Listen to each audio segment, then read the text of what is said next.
Hello, ನೀವು ನೋಡ್ತಿದ್ದೀರಾ News18 digital content. ನಾನು ವೀಣಾ ಜಯಶಂಕರ.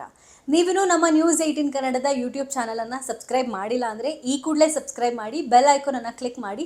ಇದೇ ಥರದ ಹಲವಾರು ಇಂಟ್ರೆಸ್ಟಿಂಗ್ ವಿಷಯಗಳು ನಿಮಗೆ ಸಿಗುತ್ತೆ. ಇತ್ತೀಚೆಗೆ ನಮ್ಮೆಲ್ಲರ ಜೀವನದಲ್ಲೂ ಮೊಬೈಲ್ ಎಷ್ಟು ಇಂಪಾರ್ಟೆಂಟ್ ಆಗಿಬಿಟ್ಟಿದೆ ಅಂದರೆ, ಮೊಬೈಲ್ ಒಂದು ಅವಿಭಾಜ್ಯ ಅಂಗ ಆಗಿದೆ. ಪ್ರತಿಯೊಬ್ಬರ ಜೀವನದಲ್ಲೂ ಮೊಬೈಲ್ ಬಹಳ ಮುಖ್ಯ ಆಗುತ್ತೆ. ಮೊಬೈಲ್ ಇಲ್ಲ ಅಂದರೆ ಯಾವುದೇ ಕೆಲಸ ಆಗೋದೇ ಇಲ್ಲ, ದಿನನಿತ್ಯ ಸಾಗೋದೇ ಇಲ್ಲ ಅನ್ನೋ ಅಷ್ಟರ ಮಟ್ಟಿಗೆ ನಾವೆಲ್ಲ ಬಂದು ತಲುಪಿದ್ದೀವಿ. ಮೊಬೈಲನ್ನ ಅಷ್ಟರ ಮಟ್ಟಿಗೆ ನಮ್ಮ ಜೀವನದಲ್ಲಿ ಅಳವಡಿಸ್ಕೊಂಡ್ಬಿಟ್ಟಿದ್ದೀವಿ, ಅದಕ್ಕೆ ಅಡಿಕ್ಟ್ ಆಗಿಬಿಟ್ಟಿದ್ದೀವಿ. ಅದು ಒಂದು ನಮ್ಮ ಬೇರ್ಪಡಿಸಲಾಗದ ಅಂಗ ಅಂತ ಹೇಳಿಬಿಟ್ರೆ ತಪ್ಪಾಗೋದೇ ಇಲ್ಲ. ಅಷ್ಟರ ಮಟ್ಟಿಗೆ ಮೊಬೈಲನ್ನು ನಾವು ಯೂಸ್ ಮಾಡೋಕ್ಕೆ ಶುರು ಮಾಡಿಬಿಟ್ಟಿದ್ದೀವಿ.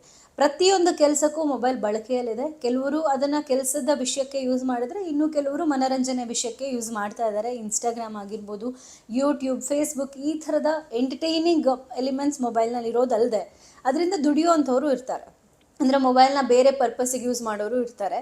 ಆದರೆ ಸುಳ್ಳೋ ನಿಜಾನೋ, ಮೊಬೈಲ್ ಅಂತೂ ಬಳಕೆಗೆ ಬಂದೇ ಬರುತ್ತೆ. ಪ್ರತಿಯೊಬ್ಬರ ಜೀವನದಲ್ಲೂ ಮೊಬೈಲ್ ಬೇಕೇ ಬೇಕು ಅನ್ನೋಷ್ಟರ ಮಟ್ಟಿಗೆ ನಾವು ತಲುಪಿದ್ದೀವಿ. ಆದರೆ ಸ್ಟಡಿ ಪ್ರಕಾರ ಮೊಬೈಲನ್ನು ಇಂತಿಷ್ಟೇ ಹೊತ್ತು ಮಾತ್ರ ಯೂಸ್ ಮಾಡಬೇಕು ಅನ್ನೋದು ಎಲ್ರಿಗೂ ಗೊತ್ತಿರೋ ವಿಷಯ. ಅಂದರೆ ಕೆಲವು ಗಂಟೆಗಳು ಮಾತ್ರ ಅದಕ್ಕೆ ಮೀಸಲಿಡಬೇಕು, ಇನ್ನು ಮಿಕ್ಕಿದ ಸಮಯದಲ್ಲಿ ಆದಷ್ಟು ಮೊಬೈಲ್ನ ಅವಾಯ್ಡ್ ಮಾಡಬೇಕು ಅಂತ ಡಾಕ್ಟರ್ಸ್ ಹೇಳ್ತಾ ಇರ್ತಾರೆ.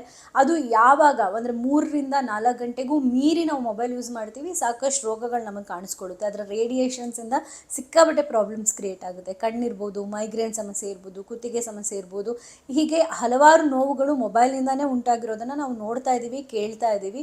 ಅದರಲ್ಲೂ ಎಸ್ಪೆಷಲಿ ತುಂಬ ಗೇಮಿಂಗ್ ಪರ್ಪಸ್ಸಿಗೆ ಯಾರು ಯೂಸ್ ಮಾಡ್ತಾರೆ, ತುಂಬ ಹೊತ್ತು ಮೊಬೈಲಲ್ಲಿ ವಿಡಿಯೋ ಗೇಮ್ಸ್ ಆಡೋದು ಅಥವಾ ಸ್ಕ್ರೋಲ್ ಮಾಡ್ಕೊಂಡು ಇನ್ಸ್ಟಾಗ್ರಾಮ್ ಸ್ಕ್ರೋಲ್ ಮಾಡ್ತಾ ಟೈಮ್ ಹೋಗೋದೇ ಗೊತ್ತಾಗಲ್ಲ, ಈ ಥರ ಯಾರು ಯೂಸ್ ಮಾಡ್ತಾರೆ ಅವರಿಗೆ ತೀರಾ ಅಪಾಯ ಎದುರಾಗುತ್ತೆ. ಅಂದರೆ ಸ್ಟಡಿ ಪ್ರಕಾರ, ಅಂದರೆ ಮೆಡಿಕಲ್ ಸ್ಟಡಿಯ ಪ್ರಕಾರ ಮೊಬೈಲಿಂದ ಬರೀ ಮೈಗ್ರೇನ್ ಅಥವಾ ಕಣ್ಣಿನ ಸಮಸ್ಯೆ ಮಾತ್ರ ಅಲ್ಲ, ಬಹು ಅಂಗಾಂಗಗಳ ಸಮಸ್ಯೆ ಉಂಟಾಗುತ್ತೆ ಅಂತ ಗೊತ್ತಾಗಿದೆ. ಮೊಬೈಲನ್ನು ದೀರ್ಘಕಾಲ ಗೇಮಿಂಗ್ಗೆ ಅಥವಾ ಸ್ಕ್ರೋಲ್ ಮಾಡ್ತಾ ಮಾಡ್ತಾ ಯೂಸ್ ಮಾಡ್ತಾನೇ ಇದ್ದರೆ ತಲೆನೋವು ಜೊತೆಗೆ ಕುತ್ತಿಗೆ ನೋವು ಕೂಡ ಕಾಣಿಸ್ಕೊಳ್ಳುತ್ತೆ. ಅದಕ್ಕೊಂದು ಎಕ್ಸಾಂಪಲ್ ಅನ್ನುವಂತೆ ಒಂದು ಸೆಲೆಬ್ರಿಟಿ ಈಗ ಅವರ ಜೀವನದಲ್ಲಿ ಒಂದು ಇನ್ಸಿಡೆಂಟ್ ನಡೆದಿದೆ. ಮಲಯಾಳಂ ಮತ್ತು ಕನ್ನಡ ಸಿನಿಮಾಗಳಲ್ಲಿ, ಸೀರಿಯಲ್ಗಳಲ್ಲಿ ಕಾಣಿಸ್ಕೊಳ್ತಾ ಇದ್ದಂಥ ಶಕೀಲಾ, 90ರ ದಶಕದ ಬಹಳ ಫೇಮಸ್ ನಟಿ ಈಕೆ. ಶಕೀಲಾ ಹಲವರಿಗೆ ಗೊತ್ತಿದೆ. ಬಿಗ್ ಬಾಸ್ನಲ್ಲಿ, ಕನ್ನಡ ಬಿಗ್ ಬಾಸ್ನಲ್ಲೂ ಅವರು ಪಾಲ್ಗೊಂಡಿದ್ರು. ಶಕೀಲಾ ಇತ್ತೀಚೆಗೆ ಮೊಬೈಲ್ನಿಂದಾಗಿ ಒಂದು ಸಮಸ್ಯೆಗೆ ಗುರಿಯಾಗಿದ್ದರು. ಕುತ್ತಿಗೆ ಸಮಸ್ಯೆ ಕಾಣಿಸ್ಕೊಂಡಿತ್ತು ಮೊಬೈಲ್ನಿಂದಾಗಿ ಅವ್ರಿಗೆ. ಆ ಕುತ್ತಿಗೆ ಸಮಸ್ಯೆಯ ಪರಿಹಾರಕ್ಕೆ ಅಂತ ಡಾಕ್ಟರ್ ಹತ್ರ ಹೋದಾಗ ಅಲ್ಲಿ ಅವ್ರಿಗೆ ಆಪ್ರೇಷನ್ ಮಾಡಬೇಕು ಅಂತ ಡಾಕ್ಟರ್ ಹೇಳ್ತಾರೆ. ಆಪ್ರೇಷನ್ಗೆ ಸುಮಾರು 3 ಲಕ್ಷಕ್ಕೂ ಹೆಚ್ಚು ಖರ್ಚಾಗಿದೆ. ಒಂದು ಚಿಕ್ಕ ಪ್ರಾಬ್ಲಮ್, ಮೊಬೈಲನ್ನು ಹೆಚ್ಚಿಗೆ ಯೂಸ್ ಮಾಡಿರೋ ಕಾರಣದಿಂದ 3 ಲಕ್ಷ ತೆರಬೇಕಾದಂಥ ಪರಿಸ್ಥಿತಿ ಬಂದಿದೆ. ಅವರು ಹಾಸ್ಪಿಟಲ್ನಲ್ಲಿ ಮೆಡಿಕಲ್ ಎಮರ್ಜೆನ್ಸಿಗೆ ಅಂತ ದಾಖಲಾಗ್ತಾರೆ. ಅಲ್ಲಿ ಅವ್ರಿಗೆ ಗೊತ್ತಾಗುತ್ತೆ ಕುತ್ತಿಗೆಯಲ್ಲಿ ಸಮಸ್ಯೆ ಇದೆ. ಕುತ್ತಿಗೆ ನೋವು ಪದೇ ಪದೇ ಯಾಕೆ ಬರ್ತಾ ಇತ್ತು ಅಂತ ಕೇಳಿದಾಗ ಡಾಕ್ಟರ್ ಹೇಳ್ತಾರೆ ಆಪ್ರೇಷನ್ ಮಾಡಲೇಬೇಕು, ಅಲ್ಲಿ ಸ್ವಲ್ಪ ಮೂಳೆಯ ಪ್ರಾಬ್ಲಮ್ ಆಗಿದೆ ಅಂತ. ಆಮೇಲೆ ಗೊತ್ತಾಗುತ್ತೆ ತುಂಬ ಹೊತ್ತು ಆ ಗೇಮಿಂಗ್, ಮೊಬೈಲ್ನಲ್ಲಿ ಗೇಮ್ ಆಡ್ತಾ ಆಡ್ತಾ ಕತ್ತು ಬಗ್ಗಿಸೇ ಇರೋದ್ರಿಂದ ಆ ಪ್ರಾಬ್ಲಮ್ ಆಗಿದೆ ಅಂತ ಅವ್ರಿಗೆ ಗೊತ್ತಾಗುತ್ತೆ. ಆಪ್ರೇಷನ್ಗೆ 3 ಲಕ್ಷಕ್ಕೂ ಹೆಚ್ಚು ಖರ್ಚಾಗುತ್ತೆ.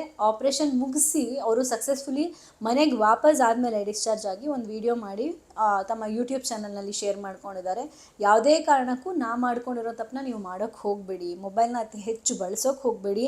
ಮೊಬೈಲ್ ಬಳಸಿರೋದ್ರಿಂದನೇ ನನಗಿವತ್ತು ಸುಮಾರು 3 ಲಕ್ಷಕ್ಕೂ ಹೆಚ್ಚು ಖರ್ಚಾಗಿದ್ದು, ಆ ಚಿಕ್ಕ ಪ್ರಾಬ್ಲಮ್ನ ನೀವು ಸರಿ ಮಾಡ್ಕೊಂಬಿಟ್ರೆ ಎಷ್ಟೋ ಆರೋಗ್ಯ ಸಮಸ್ಯೆಗಳು ಸರಿ ಆಗಿಬಿಡುತ್ತೆ ಅನ್ನುವಂಥ ಮಾಹಿತಿಯನ್ನು ಅವರು ಹಂಚ್ಕೊಂಡಿದ್ದಾರೆ.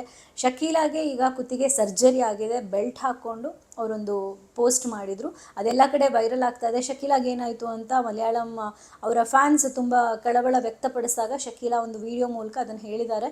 ಈಗ ಆರಾಮಾಗಿದ್ದೀನಿ, ಬಟ್ ಯಾರೂ ಆ ಥರ ತಪ್ಪು ಮಾಡೋಕ್ಕೆ ಹೋಗಬೇಡಿ, ಮೊಬೈಲ್ನ ಹೆಚ್ಚಾಗಿ ಬಳಸಬೇಡಿ, ಮೊಬೈಲ್ನಿಂದನೇ ನನಗೆ ಈ ಸಮಸ್ಯೆ ಬಂದಿರೋದು ಅಂತ ಅವರು ಅರಿವನ್ನು ಮೂಡಿಸಿದ್ದಾರೆ, ಜಾಗೃತಿ ಮೂಡಿಸಿದ್ದಾರೆ. ಇದೇ ಕಾರಣಕ್ಕೆ ಈ ವಿಡಿಯೋ ಕೂಡ ಆದಷ್ಟು ಮೊಬೈಲನ್ನು ಕಡಿಮೆ ಬಳಸಬೇಕು, ಮೊಬೈಲ್ನಿಂದ ಆಗುವಂಥ ಸಮಸ್ಯೆಗಳನ್ನು ದೂರನೇ ಇಡೋಣ. ಎಷ್ಟು ಬೇಕು ಮಿತವಾಗಿ ಅಷ್ಟನ್ನೇ ಬಳಸೋಣ. ಕೆಲಸ ಕಾರ್ಯಕ್ಕೆ ಮಾತ್ರ ಮೊಬೈಲ್ನ ಯೂಸ್ ಮಾಡಿ, ಅಲ್ಲಿ ಇಲ್ಲಿ ಒಂದಷ್ಟು ಎಂಟರ್ಟೈನ್ಮೆಂಟ್ಗೂ ಕೂಡ ಯೂಸ್ ಮಾಡ್ಬೋದು, ಆದರೆ ಅತಿ ಹೆಚ್ಚು ಬಳಕೆ ಬೇಡ ಅಂತ ಹೇಳ್ತಾ ಈ ವಿಡಿಯೋನ ಮುಗಿಸ್ತಾ ಇದ್ದೀನಿ. Thank you. ನಿರ್ಭೀತ, ನಿಷ್ಪಕ್ಷಪಾತ, ವಿಶ್ವಾಸಾರ್ಹ ಸುದ್ದಿಗಳಿಗೆ ಮತ್ತೊಂದು ಹೆಸರಾಗಿರುವ News18 ಕನ್ನಡ ಈಗ ಆಪ್ನಲ್ಲೂ ಲಭ್ಯ ಇದೆ. ದಯವಿಟ್ಟು ಈ QR ಕೋಡ್ ಸ್ಕ್ಯಾನ್ ಮಾಡಿಕೊಂಡು ಆಪ್ ಡೌನ್ಲೋಡ್ ಮಾಡೋದಕ್ಕೆ ಮರಿಬೇಡಿ. ನಿಮ್ಮ ಬೆಂಬಲ ಸದಾ ಹೀಗೆ ನಮ್ಮೊಂದಿಗಿರಲಿ. ಧನ್ಯವಾದ.